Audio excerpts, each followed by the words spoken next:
कहानी की शुरुआत में हमें एक जेल का सीन दिखाया जाता है, जहाँ पर हम एक बहुत ही खतरनाक कैदी को देखते हैं जो कि एक्सरसाइज कर रहा होता है। तभी वहाँ पर दो जेलर आते हैं जो कि उसे घर जाने के लिए बोलते हैं, क्योंकि आज उसकी सजा पूरी हो गई थी। और जब वो कैदी जेल से बाहर निकलता है तो हम देखते हैं कि वह खतरनाक कैदी मात्र 1.5 फुट का ही है, जिसका नाम गुड़ गोबर है, जिसे लेने के लिए उसका गांडू दोस्त झंडू बाम आता है। गुड़ गोबर इतना छोटा था कि उसका दोस्त जैसे ही कार का विंडो ओपन करता है उससे टकराकर वह नीचे धड़ाम से गिर जाता है, जिसके बाद वे दोनों वहाँ से घर के लिए रवाना होते हैं। जहाँ रास्ते में गुड़ गोबर झंडू बाम से कहता है कि यार अब मैं जेल से छूट गया हूँ तो मुझे गुजारा करने के लिए एक नौकरी चाहिए, उसका कोई व्यवस्था कर दे। झंडू बाम कहता है यार तू चिंता मत कर, मैं तेरे लिए ऐसी जॉब की जुगाड़ बता रहा हूँ जिसे करने के बाद तेरी 4 पोस्ट बैठ कर खाएंगे, बैठ कर, क्योंकि इस काम को करने के बाद हमें $10 लाख मिलेंगे। $10 लाख का नाम सुनते ही गुड़ गोबर जॉब के लिए हाँ कर देता है। अब सीन शिफ्ट होता है एक होटल में, जहाँ हम एक हस्बैंड वाइफ को देखते हैं, जिसमें हस्बैंड का नाम कंचोपड़ा एंड वाइफ का नाम कजरी होता है। वो दोनों आपस में ही झगड़ रहे होते हैं, क्योंकि कंचोपड़ा ने आज तक कजरी की सुनी गोद को हरा नहीं कर पाया था। इसी वजह से दोनों में अक्सर झगड़ा होता रहता है। वहीं दूसरी तरफ झंडू बाम हथियार के साथ एक ज्वेलरी शॉप पर पहुँचता है और गुड़ गोबर से एक डायमंड चुराने की बात करता है। डायमंड चुराने की बात सुनते ही गुड़ गोबर झंडू बाम को जोर से एक चमाट मारता है और कहता है साले गांडू में इतने दिन तक जेल में रहा, क्या तू फिर से मुझे जेल में भिजवाना चाहता है? लेकिन झंडू बाम उसे किसी तरह से मना लेता है और फिर गुड़ गोबर को एक बैग के अंदर भरकर उस ज्वेलरी शॉप के अंदर ले जाता है और फिर अंदर जाकर वहाँ के मैनेजर से काफी लंबी चौड़ी बातें करने लगता है। और उधर गुड़ गोबर इतना छोटा था कि वह बैग को लेकर डायमंड रखी जगह के पास चला जाता है और नीचे से होल करके उस डायमंड को चुरा लेता है। और मौका पाते ही जैसे दोनों लफंडर वहाँ से चलने की सोचते हैं, तभी एक औरत कहती है मेरा डॉग कहीं नहीं दिख रहा है। दरअसल वह कुत्ता भी उस बैग के अंदर चला गया था और कुछ टाइम में वो भौंकने भी लगता है। यह देखकर वो बूढ़ी समझ जाती है कि इसी ने मेरा डॉग को चुराया है, जिसके बाद वह हेल्प हेल्प चिल्लाने लगती है। तभी मैनेजर की नजर वहाँ रखे डायमंड पे जाती है, जो कि वहाँ पर थी ही नहीं, इसलिए वह तुरंत पुलिस को कॉल करती है। उधर डायमंड को लेकर दोनों कार की तरफ भागते हैं, लेकिन वो जैसे ही कार को आगे बढ़ाते हैं कार आगे बढ़ती ही नहीं और तभी वहाँ पुलिस आ जाती है, जिसके बाद वो पैदल ही भागने लगते हैं। अब पुलिस उस बुढ़िया से पूछती है कि आखिर वो चोर कैसे दिख रहे थे, तो बुढ़िया कहती है अरे वो चोर एकदम कोयले की तरह काला था। उधर दोनों चपड़ गंजू भागते भागते पुलिस से अपनी जान बचाते हुए एक मॉल के अंदर छुप जाते हैं। वही मॉल में हम कजरी और उसके हस्बैंड कंचोपड़ा को देखते हैं। पुलिस कहीं उसे पकड़ न ले, इसीलिए गुड़ गोबर डायमंड को कजरी के बैग में चुपके से रख देता है ताकि चेकिंग के दौरान वो बच जाए। जिसके बाद कजरी अपने घर चली आती है और उस डायमंड के चक्कर में वे दोनों कजरी और कंचोपड़ा का पीछा करते हुए उसके घर तक आ जाते हैं और प्लानिंग करने लगते हैं कि आखिर उस डायमंड को कैसे बैग से निकाला जाए। तभी झंडू बाम को एक आइडिया आती है, जिसके बाद वो गुड़ गोबर को छोटे बच्चे के कपड़े पहनाकर उसे एक टोकरी में भरकर कंचोपड़ा और कजरी के घर के सामने रख देता है। और कुछ टाइम बाद जब दोनों घर से बाहर निकलते हैं तो गुड़ गोबर को देखकर उन्हें बहुत दया आती है। उन्हें लगता है कि इस नन्हे से बच्चे को किसी हरामी ने ऐसे ही छोड़ दिया है। दरअसल कजरी कोई बच्चा नहीं था, इसलिए वो उसे प्यार से उठाकर घर के अंदर ले आते हैं। लेकिन दोनों जैसे ही गुड़ गोबर के डायपर को चेंज करने जाते हैं तो उसके औजार को देखकर दोनों चौंक जाते हैं, क्योंकि उसका औजार जरूरत से काफी बड़ा था। अब उन्हें कुछ समझ में नहीं आ रहा था कि इस बच्चे का वो करे तो क्या करे। जिसके बाद कजरी चाइल्ड केयर वालों के पास कॉल करती है, लेकिन उस दिन छुट्टी होने के कारण उनके पास कॉल लग नहीं पाती। जिसके बाद कजरी का फादर कहता है कि अरे तुम लोग बेकार इस मुसीबत को अपने गले बांध रहे हो,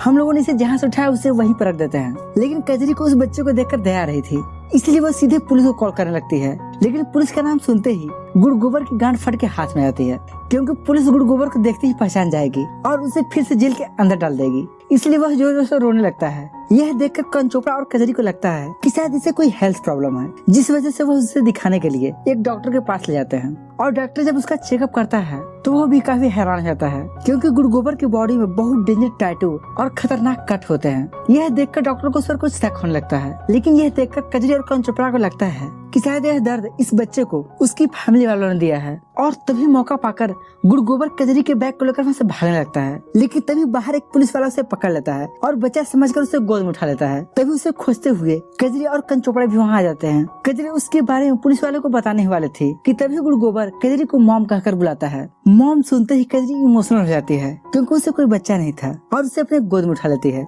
जिसके बाद वो पुलिस से उसके बारे में कुछ भी नहीं बताती। अब कहानी में एंट्री होती है एक नए किरदार की, जिसका नाम है लौड़ासुर, जो कि एक बहुत ही बड़ा गैंगस्टर है। दरअसल उसी ने डायमंड चुराने के लिए झंडू बाम को सौंपा था और काम पूरा न होने की वजह से लौड़ासुर झंडू बाम पर बहुत गुस्सा होता है और उसे वार्निंग देते हुए कहता है अगर तुमने 7 दिन के अंदर उस डायमंड को मेरे पास नहीं लाया तो मैं तुम्हारे पिछवाड़े को मार मार कर उसका दरवाजा बना दूंगा। अब अगले सीन में हम देखते हैं कि केजरी ने गुड़ गोबर से मिलाने के लिए अपने कई दोस्तों को अपने घर पर बुलाया था, लेकिन उसके दोस्त गुड़ गोबर को देखकर थोड़ा हैरान होते हैं क्योंकि वो बाकी सारे बच्चों से काफी अलग था। इसके बाद सभी लोग किचन में जाते हैं जहाँ गुड़ गोबर उसके एक सहेली को हवस भरी नजरों से देखने लगता है और उसके पास जाकर उसे गोद में उठाने के लिए बोलता है, जिसके बाद उसे गोद में उठा लेती है और मौके का फायदा उठाते हुए गुड़ गोबर उसके खरबूजों को छूने की कोशिश करता है, लेकिन उसके सहेली के खरबूजे काफी बड़े बड़े थे इसलिए गुड़ गोबर उन्हें छू नहीं पाता। वही ये सब देखकर कजरी को लगता है कि शायद इसे भूख लगी है और वह दूध पीना चाहता है, इसलिए वह अपने एक सहेली से उसे अपना दूध पिलाने के लिए कहती है। यह सुनकर गुड़ गोबर के मन में लड्डू फूटने लगते हैं मानो उसकी लॉटरी लग गई हो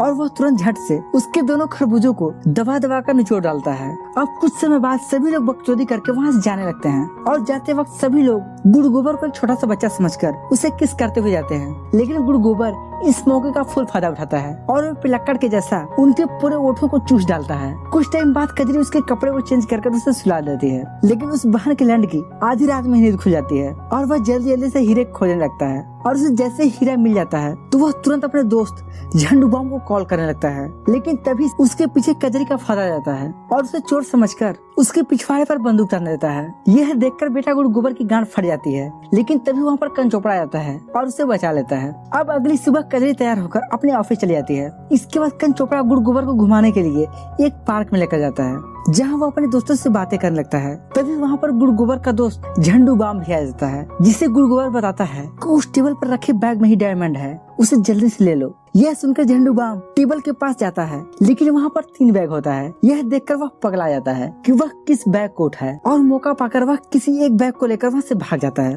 और वह बैग को लेकर सीधे लोड़ासुर के पास जाता है और उससे कहता है, देख ले भोसड़ी के डायमंड इसी बैग में है। अब लोड़ासुर उस डायमंड के चक्कर में पूरे बैग की माँ बहन कर देता है, लेकिन डायमंड उसे कहीं भी नहीं मिलता। यह देखकर उसे उस पर बहुत गुस्सा आता है और उसे वही पटक कर पेलने लगता है। वही दूसरी तरफ कंचोपड़ा मैच देखने गया होता है और वही गुड़ गोबर सही समय देखकर डायमंड को उसके बैग से निकाल लेता है। कंचोपड़ा उसे कहीं पकड़ न ले, इसी वजह से वह जल्दी से डायमंड को निगल जाता है। अब डायमंड निगल जाने की वजह से गुड़ गोबर की गांड फट रही होती है और उसे पेट में काफी दर्द महसूस होने लगता है और वह दर्द को कम करने के लिए पतंजलि की हर्बल ऑयल पी लेता है, लेकिन इससे उसका दर्द घंटा भी कम नहीं होता बल्कि और भी ज्यादा बढ़ जाता है। अब अगले दिन कजरी को गुड़ गोबर के डायपर में वो डायमंड मिल जाता है, जिसे देखकर वह बहुत खुश होती है। उसे लगता है कि शायद कंचोपड़ा ने उसे गिफ्ट दिया है, जिसके बाद वह खुशी खुशी कंचोपड़ा के साथ एक दिन के लिए ओयू में मजदूरी करने के लिए चली जाती है। इधर घर पर कजरी के पिता और गुड़ गोबर दोनों अकेले होते हैं। कजरी के पिता उसे आले बाबू करते हुए हवा मुड़ा देते हैं और उसे कहते हैं कि साले मुझे तेरे बारे में सब कुछ पता चल गया है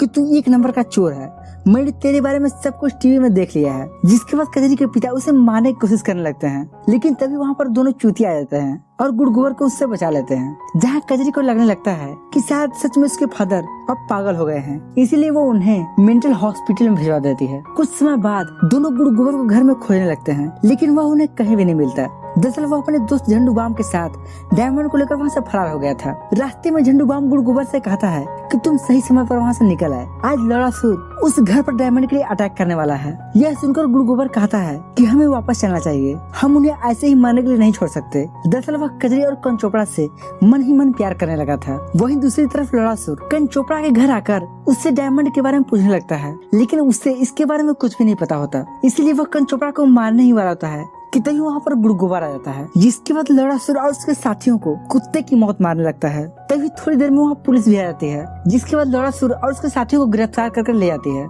इसके बाद पूरी के अंत में हम देखते हैं कि गुड़ गोबर उस घर को छोड़कर जा रहा होता है कि तभी कंचोपड़ा उसे यहाँ से जाने के लिए रोकता है और कुछ महीने बाद हम देखते हैं कि कजरी को एक लड़का पैदा होता है, जो कि देखने में एकदम गुड़ गोबर जैसा दिख रहा था। मतलब आगे आप समझ ही रहे हो कि वो बच्चा आखिर किसका है। तो दोस्तों, ये पुदू से कहानी यहीं पर खत्म हो जाती है। अगर आपको इस मूवी का एक्सप्लेनेशन पसंद आया हो तो इस वीडियो को लाइक और चैनल को सब्सक्राइब जरूर करें।